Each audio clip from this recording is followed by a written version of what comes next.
Welcome to Web Certain TV.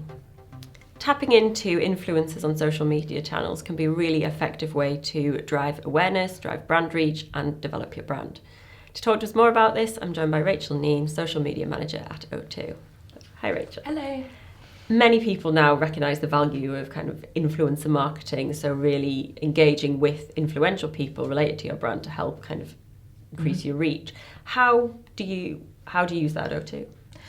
We've been using influencers for a number of years now, and I think the market's changed actually a lot, I would say, in particular in the last year. Yep. So we've done everything from using, working with some of the big YouTube stars out there, through to we use a lot of Instagram influencers. But for us as well, what's really important is using customers as our influencers, and just their own social media profiles as well. And it's been really effective for us. So I think that's an interesting point because, of course, influencers, people automatically think big stars or people with huge amounts of followers or celebrities, whoever it might be. But actually, influencers ultimately are just people who can influence. Now, obviously, from a brand perspective, customers being positive about your brand is a very beneficial thing. And for other customers, that's how they will feel a connection with them. So how do you encourage those customers to talk about your brand in their own social space? Yeah, I think it's about passion points. It's like, what passion points can we tap into? Yeah. And people then influential, they may not have as many connections, but they might have a really strong hold of the people around them. Yeah. So one way that we've used it was actually in the Rugby World Cup. So we created what we called the Rose Army.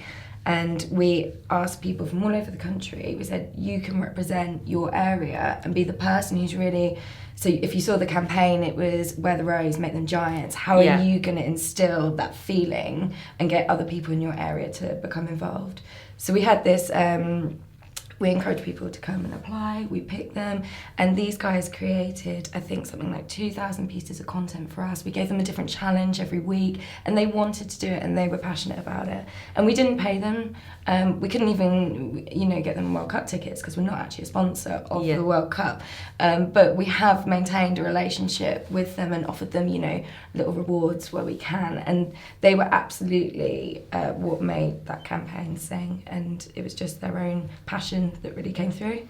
And I think you've also mentioned a point there, everything has to be a two-way street, and you can't go out there asking people to share things for you or be positive about you and not give them anything in return. You need to build some kind of relationship. So how do you start that process? And perhaps they're not customers, perhaps they're just people, in your space who are relevant. How do you develop a relationship to help grow that relationship?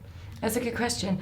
Because obviously, back in the day, you used to be able to work with influential bloggers, and they would do that to sort of have that relationship with you. Whereas now, quite often, it is paid.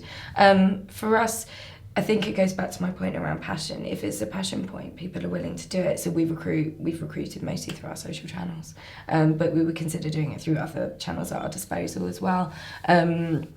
But it's important to have a process in place to maintain that relationship so that they know who to speak to and they've got a point of contact.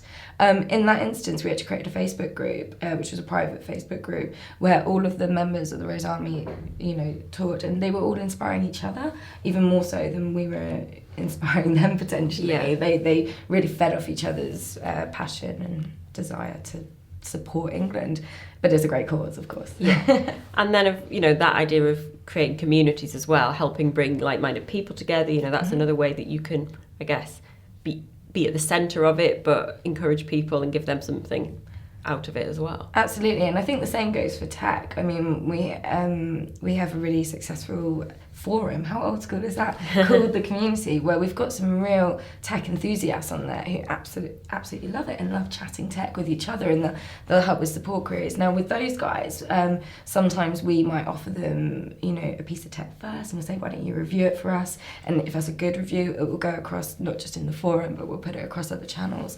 So it is a two-way street, but I don't want to at the same time for people to think just because I'm not a brand like O2 with huge resources at my disposal, it doesn't mean you haven't got something to offer them. Yeah, so again, it's tapping into what might interest them, just giving people a preview of something, giving them a little extra is often enough to get them excited. Yeah, and just appreciating what they do, really, and thanking them, and common courtesy. Yeah, two words really well.